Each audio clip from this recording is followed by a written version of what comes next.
Halo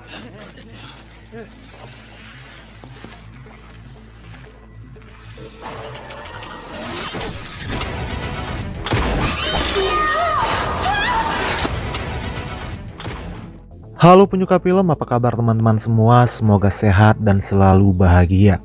Rekomendasi film action terbaru dari saya hari ini beralih ke Mandarin. Film ini berjudul Sniper yang rilis pada tahun 2021. Bercerita tentang seorang bocah korban penculikan yang dididik menjadi seorang sniper jitu dengan skill menembak dari jarak yang sangat jauh. Banyak konflik seru, aksi yang epik, dan plot twist menarik yang terjadi di sepanjang film ini. Maka dari itu pastikan kalian menonton pembahasan alur cerita film ini sampai habis. Baiklah, seperti biasa saya malas bertele-tele. Langsung saja kita bahas kisah selengkapnya.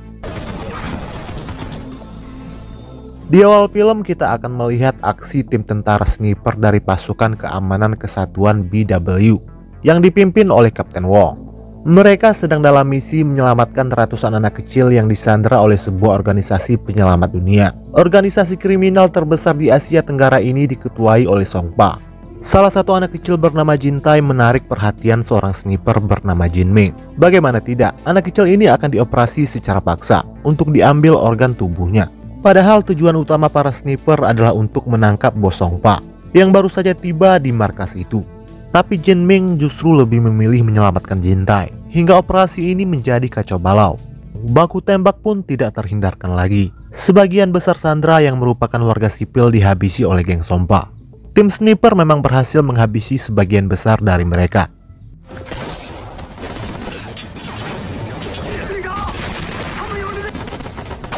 Namun Song Pa yang paling diincar justru berhasil lolos dan melarikan diri.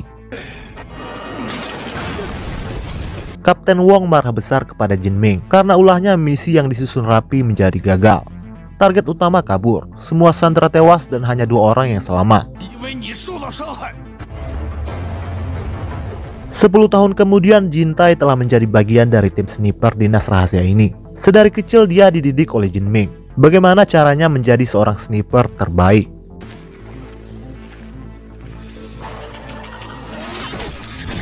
Bukan hanya Jin Tai yang dididik oleh Jin Ming, tapi juga Xiao Mei, satu lagi sandera geng Song Pa yang berhasil selamat. Keduanya sama-sama bersaing untuk menjadi sniper terbaik.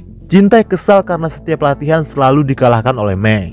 Namun Jin Ming mengatakan, yang terpenting dari sebuah pertempuran bukanlah menang, tapi bertahan hidup.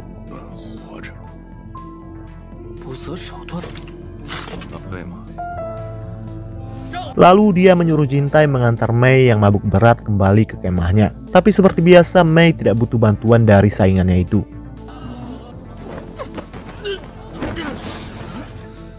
Keesokan paginya para tentara sniper ini kembali melanjutkan latihan. Setelah melalui latihan keras dari pagi ke pagi, mereka semua akhirnya resmi menjadi bagian dari pasukan keamanan kesatuan BW. Dan Jin Ming tampak bangga dengan Jin Tai.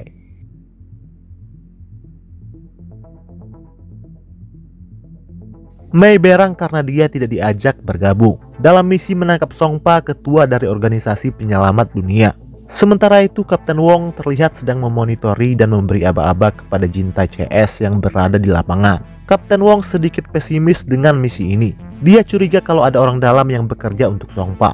Karena sudah 7 kali dalam 20 tahun ini misi penangkapan Song Pa dilakukan, namun selalu berujung gagal. Di luar dugaan, sniper dari Song Pa melakukan penembakan secara mendadak terhadap Jin Tai CS. Ternyata mereka sudah tahu tentang misi ini.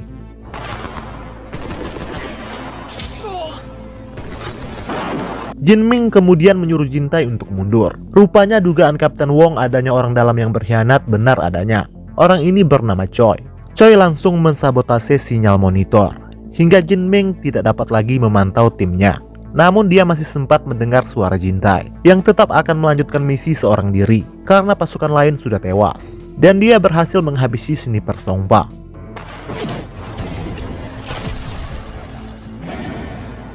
Dengan terpaksa Jin Ming menyuruh Mei mengerahkan tim kedua untuk membantu Jin Tai.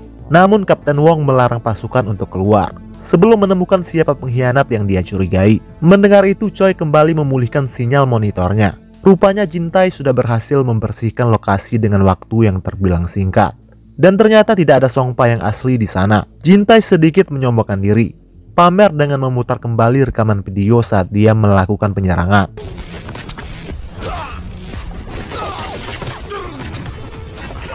Kapten Wong menyuruh Jing Tai meninjau kembali lokasi. Dia khawatir ada yang terlewatkan. Di sana Jing Tai menemukan sebuah laptop, di mana di dalamnya terdapat sebuah informasi tentang si pengkhianat yang selama ini membocorkan misi dari jarak jauh.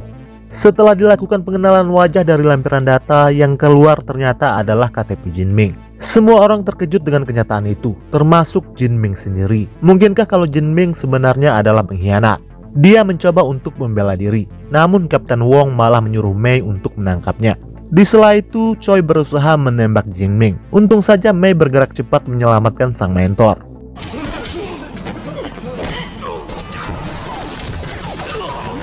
Jin Tai menyadari ada yang tidak beres di markas. Kemudian dia bergegas bergerak ke sana. Sementara di markas, baku tembak terus berlanjut. Terjadi baku tembak di antara dua kubu, kubu Mei dan kubu Kapten Wong.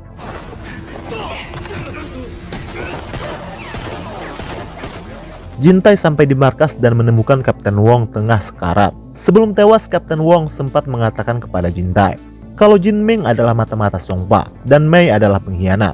Tak lama kemudian Jin Ming muncul dan bertarung dengan Jin Tai. Jin Ming mencoba meyakinkan Jin Tai kalau dia tidak bersalah, namun Jin Tai tidak percaya. Mei yang baru sadar langsung menembak Jin Tai dan pertarungan pun terjadi. Jin Ming mencoba melerai kedua anak didiknya itu. Namun malangnya Jin Tai tanpa sengaja menembaknya.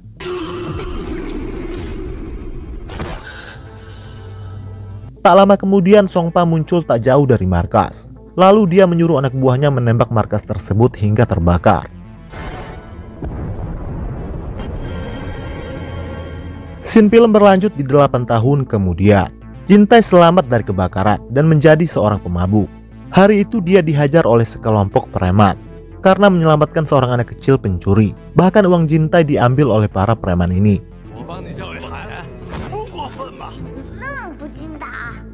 Kemudian Jin Tai mengantar anak ini kepada ibunya yang seorang wanita penghibur. Wanita ini bernama Min. Min ingin mengganti uang Jin Tai dengan jasa mata mantap karena dia tidak punya uang. Namun Jin Tai menolaknya. Kemudian Min meminta Jin Tai membawa Boy anaknya pergi jauh dari tempat kotor itu. Jin Tai mengatakan kalau dia akan membawa Boy bekerja untuknya dan baru akan dia kembalikan setelah hutang Boy kepadanya lunas.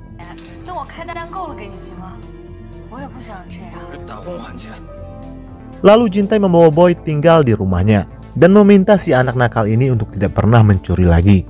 Mereka berdua bekerja memungut barang bekas. Jin Tai juga mengajarkan Boy cara memperbaiki elektronik yang rusak agar bisa dijual kembali, dan uangnya seperti biasa untuk membeli minuman. Tidak hanya bekerja, Jin Tai juga menyuruh Boy belajar membaca dan menulis seperti anak normal pada umumnya. Seminggu kemudian Min datang menjenguk Boy. Min tersenyum melihat sang anak tengah belajar dan bukannya mencuri seperti dulu.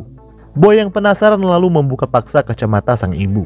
Ternyata Min sengaja memakai kacamata itu untuk menutupi matanya yang lebam karena dikasari oleh pelanggan. Boy menyuruh sang ibu untuk libur bekerja selama 2 hari agar bisa beristirahat. Lalu dia meminjam uang kepada Jin Tai untuk biaya makan sang ibu selama libur 2 hari. Mau tidak mau Jin Tai pun memberikannya. Lalu Min memasakkan makanan enak untuk Jin Tai sebagai ucapan terima kasih karena dia sudah mengajari Boy membaca dan menulis. Min bercerita kalau sebenarnya Boy adalah keponakan yang dia jaga sejak masih bayi. Setelah sang kakak yaitu ibu Boy tewas karena overdosis dan meninggalkan hutang yang banyak. Demi biaya merawat Boy dan melunasi hutang sang kakak, Min terpaksa menjual diri. Setelah bercerita panjang lebar, Min pamit pulang. Sementara pensil milik Boy terjatuh di celah lantai. Saat ingin mengambilnya, Boy tanpa sengaja menemukan ruangan kecil terkunci di lantai. Karena penasaran, lalu dia pun membukanya. Ternyata di dalamnya tersimpan perlengkapan senjata sniper milik Jin Tai.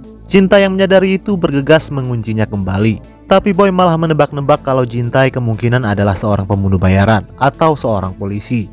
Rasa bersalah atas kematian Mei dan terutama Jin Ming yang sudah merawatnya sedari kecil lah yang membuat Jin Tai berubah menjadi seorang pemabuk.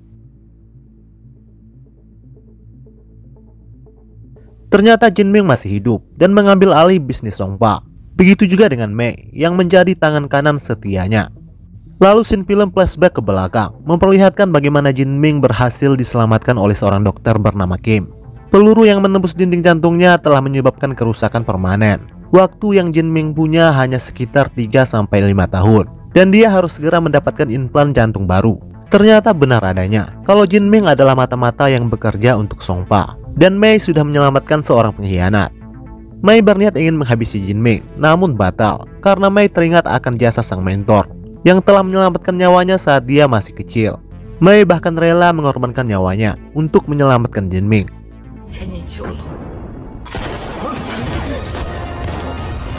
Songpa akhirnya tewas dihabisi oleh Long, anak didik dari Jin Ming.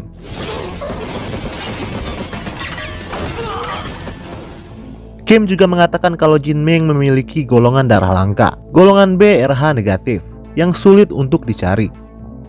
Kembali ke Jin Tai yang baru saja bangun dari tidurnya. Tak lama Boy pulang membawa belanjaan, makanan dan minuman untuk Jin Tai, serta segepok uang. Jin Tai kecewa dan marah besar dengan Boy. Dia menuduh anak kecil ini mencuri uang tersebut. Lalu Jin Tai mengusirnya tanpa mendengar penjelasan dari Boy terlebih dahulu, dari mana dia mendapatkan uang tersebut. Setelah Boy keluar dari rumah, Jin Tai malah menyesal dan kembali ingin menjemputnya. Namun malangnya Boy malah diculik oleh Long. Jin Tai berusaha mengejar namun gagal.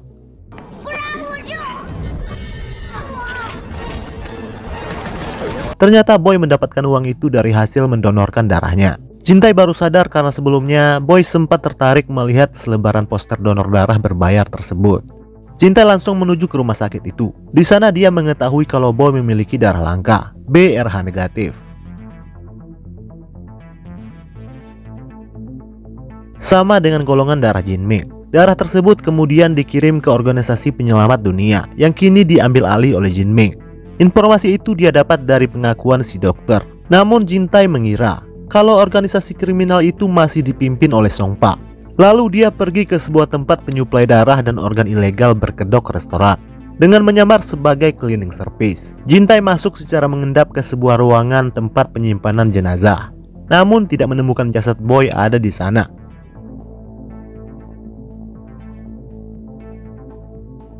Itu artinya Boy masih hidup. Selanjutnya Jin Tai masuk ke ruangan pasien. Sialnya Dr. Kim menyadari kalau Jin Tai adalah penyusup, dan dia langsung menyuntikkan obat bius ke Jin Tai.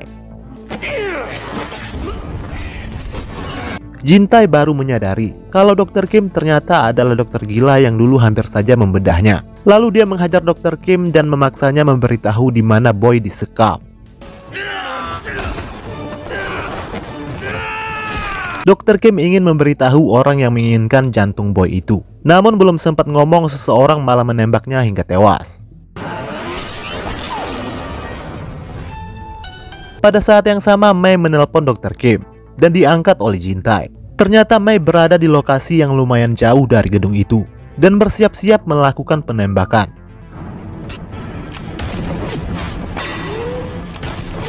Jin Tai membuat mata Mei silau hingga tembakan keduanya ini meleset. 10 kali tembakan dan semuanya meleset. Dengan sigap dia beralih ke shotgun yang baru. Dengan sigap pula Jin Tai berhasil mengelak.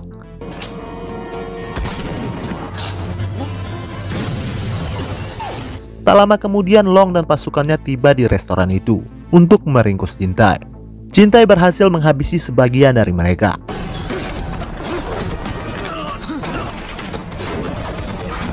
Namun sialnya efek bius mulai bekerja dan semakin melemahkan tubuhnya. Semua anak buah Long berhasil Jin Tai lenyapkan.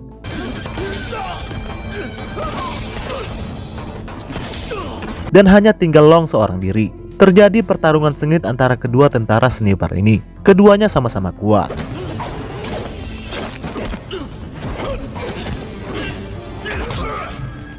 Karena dididik oleh mentor yang sama, yaitu Jin Ming. Dan seperti yang dikatakan oleh Jin Ming, yang terpenting dalam pertarungan adalah bertahan hidup. Hingga pada akhirnya tubuh Jin Tai melemah dan terjatuh.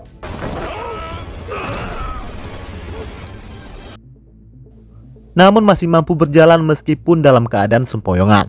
Pengaruh dari obat bius membuatnya berhalusinasi. Jin Tai pingsan tepat di depan rumahnya. Untung saja ada Min yang menunggu di sana dan menolongnya. Jin Tai mengatakan kepada Min kalau Boy diculik. Dan dia berjanji kepada Min akan segera membawa anaknya pulang. Sebelum berangkat ke markas Jinming, Jintai mempersiapkan dirinya terlebih dahulu, serta membawa perlengkapan senjata snipernya. Jintai sengaja menyuruh Min menggadaikan kalung itu kepada salah satu anak buah Long untuk memancing kedatangannya. Sesuai dugaan, Long pun muncul dan memaksa Min memberitahu di mana Jintai berada. Lalu Jintai membidik Long dari jarak jauh.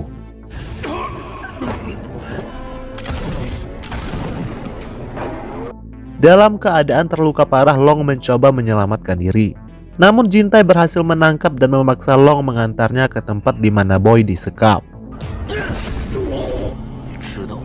Ada puluhan bocil yang disekap di sana dan tidak ada Boy di antara mereka. Jintai kemudian menghabisi Long dan memaksa sang operator ngehack rekening organisasi penyelamat dunia. Tak lama Mei menelpon Jintai. Terlihat di markas kalau Boy bersiap-siap akan dibedah. Lalu Jintai membuat kesepakatan dengan Mei, menukar nyawa Boy dengan kode pin rekening semua uang kotor organisasi yang kini ada di tangannya. Kemudian Mei mengajak Jintai bertemu di gedung timur kota jam 12 malam.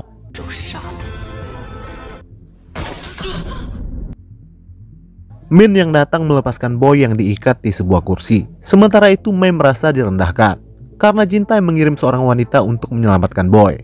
Dia memaksa Jintai keluar dari persembunyiannya dan berhadapan langsung dengannya. Kemudian Boy mengambil pistol yang terjatuh dan mengancam akan menghabisi dirinya sendiri. Boy tidak boleh mati karena Jin Min menginginkan jantungnya tetap berdetak. Mau tidak mau Mei membiarkan Min membawa Boy. Namun saat ingin keluar, mereka berdua dihadang oleh anak buah Jin Ming.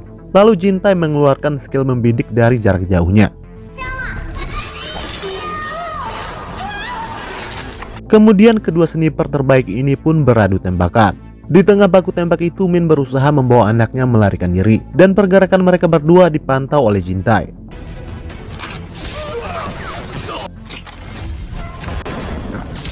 Tapi sialnya Mei berhasil menangkap Boy dan Min, hingga memaksa Jintai mencari spot yang lebih dekat untuk membidik. Tembakan Mei tepat sasaran mengenai Jintai, namun Jintai memilih menembak tiang kursi, hingga membuat Mei terjatuh ke bawah dan tewas. Jintai selamat karena besi anti peluru yang dia pasang di badannya. Lalu dia menyuruh Min membawa Boy pergi dari gedung itu. Namun sialnya Jin Ming muncul dan langsung menghabisi Min. Kemudian dia menangkap Boy. Jintai datang terlambat dan menyaksikan sendiri Jin Ming membawa Boy. Dari sini Jintai baru mengetahui kalau sang mentor pengkhianat ini ternyata masih hidup.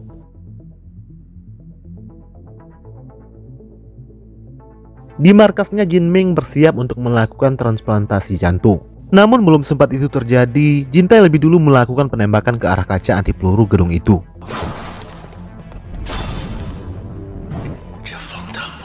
Lalu Jin Ming menyuruh anak buahnya menghadapi Jintai dan sisanya berjaga di dalam. Penembakan itu dimonitori sendiri oleh Jin Ming. Namun sepertinya murid sniper baru Jin Ming bukanlah tandingan Jintai, yang merupakan murid senior terbaik selain Mei.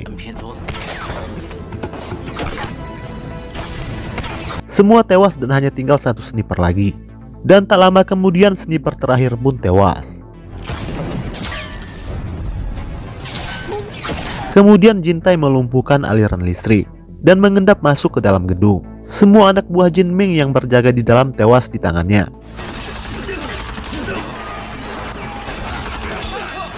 Dan kini Jintai berhadapan secara langsung dengan Jin Ming setelah sekian lama.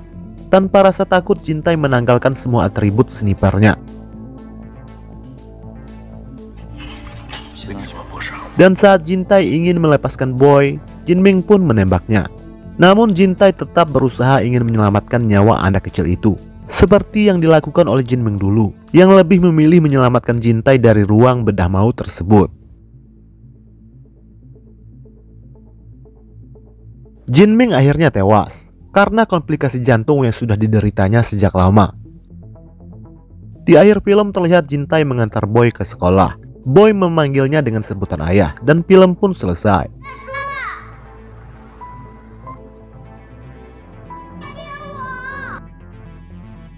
Oke guys, segitu aja dulu video hari ini. Semoga terhibur dan sampai jumpa lagi di video berikutnya.